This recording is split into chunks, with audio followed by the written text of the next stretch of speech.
Hello, everyone. It is Wisdom Wednesday, or for you, it might be Word Wednesday, or even Worth Wednesday. Either way, my encouraging words for today are inspired by a women's devotional that I'm reading through with some other women of God that are seeking God through His Word. And y'all know how when you do the group devotionals in the Bible app, there's always a space at the end to talk it out or to share your thoughts and how you are reflecting on the devotional in the text. And today's text was on Mary and Martha.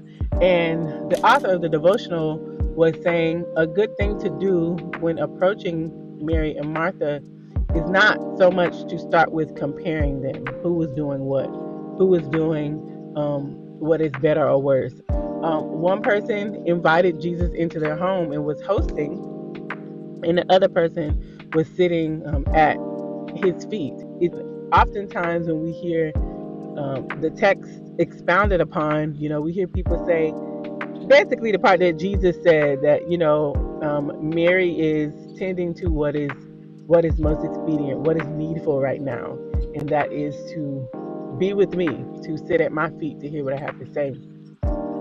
But that doesn't mean that what Martha was doing wasn't valuable. It was all about discerning the times, discerning the moment. But prior to that moment, she was the one who opened up her home and was hosting. And so one of the things that we do that actually causes a lot of discouragement, I know many people who, have slowed down on the things that they believe God called them to because of comparison. Not so much always them comparing themselves, but other people comparing them to other people, as opposed to letting them be on their journey with God. When someone is constantly comparing me to other people, I withdraw. Like, I come away from that person or those people, because when you're constantly comparing someone to someone else, you are basically, maybe even unintentionally, you are speaking in a way that diminishes the value of whoever it is that you're comparing in a negative way, or whoever it is that you're saying, oh, you should be like one so and so, or so and so is doing such and such, at a time where maybe you presented what it is that you're doing. And sometimes people do that unintentionally, and sometimes people do it intentionally because that is their way of diminishing your efforts. And oftentimes that has nothing to do with you. That has everything to do with that person and how they feel about themselves and what they are not pursuing that they should be pursuing, what progress they are not making. But instead of them dealing with that, they take conversation about you and what you are doing and diminish you by saying, oh, well, such and such is doing so and so. Y'all know what I mean. And it sounds high school, but there's some full grown people who do that all the time. It's like, you already know, if you tell them about something, they're not even going to acknowledge what you're saying, really.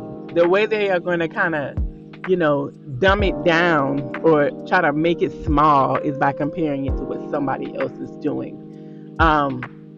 Not a cool tactic at all, but people do it. But my main point, which I'm going to get back to now, is instead of comparing people, it is good for us to recognize that even with our own unique dispositions, our own personalities, our own, seasons in life, when we all come together to do something good, to do something for the kingdom of God, which, is a myriad of things, even if it's coming together to serve and support someone else, each of us in our unique stations in life can be ministry.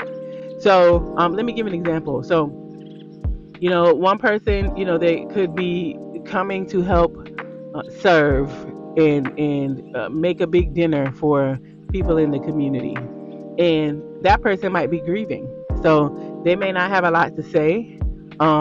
They may be on the verge of tears. They might be a little bit irritable, but yet they show up to give what it is that they have to serve. So, however imperfectly that is, And while they may not need to be the person that is out in the middle of the floor doing the entertainment in that moment because they're grieving or because they're hurting, just their presence is ministry. Whatever it is that they can practically do. They may not be able to go out in the midst and lead the prayer and start the praise and worship, but they might be able to focus to strategically get all of the plates made and get everything set up and set out, because that doesn't require a lot of emotional energy from them at the time. But what they're doing is still ministry. Or that person who is very talented, or maybe they're dealing with some anxiety, maybe they're dealing with some insecurity, or growing in their sense of identity, but they have something that they can give. Instead of comparing them to someone else, wouldn't it be most expedient, most beneficial to that person and to the kingdom for us to recognize and acknowledge what it is that that person can do to contribute? And going back to Mary and Martha, Mary immediately went and sat at the feet of Jesus. Martha continued hosting. She was just on that track. That was the vibe she was on. And when it was time for her to bring it on down, kind of calm down, stop with the activity, and come and hear what Jesus has to say, Jesus was able to speak to her and say that. But imagine if the whole group took Jesus, calling Martha in and drawing her in to sit and listen, and use that to compare her to Mary all the time. Imagine that. If when Jesus came in, everyone, all of the women or all of the men that were there that were hosting, if everyone stopped as soon as they knew Jesus was coming, it wouldn't have been no food fit. The place might have been in disarray. Things that needed to be moved to make room would just be sitting there because everybody stopped, as opposed to everybody doing what they can do to serve in that moment.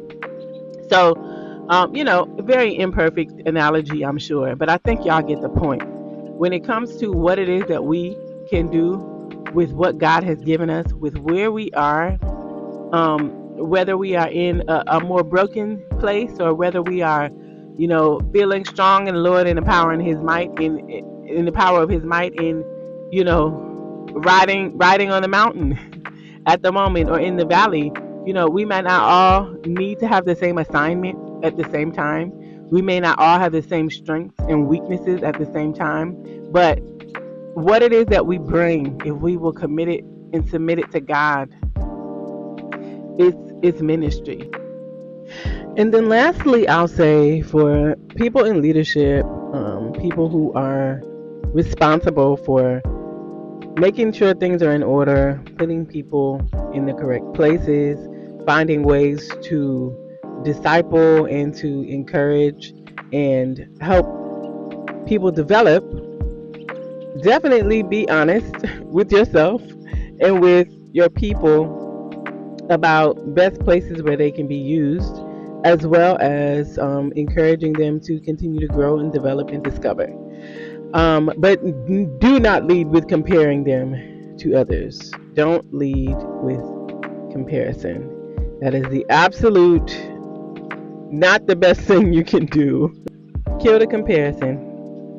Let's seek God for our best placement in these seasons of our lives, and let's trust that whatever He started in us, He will complete, and we can allow Him to empower us to do what pleases Him. All right, be encouraged.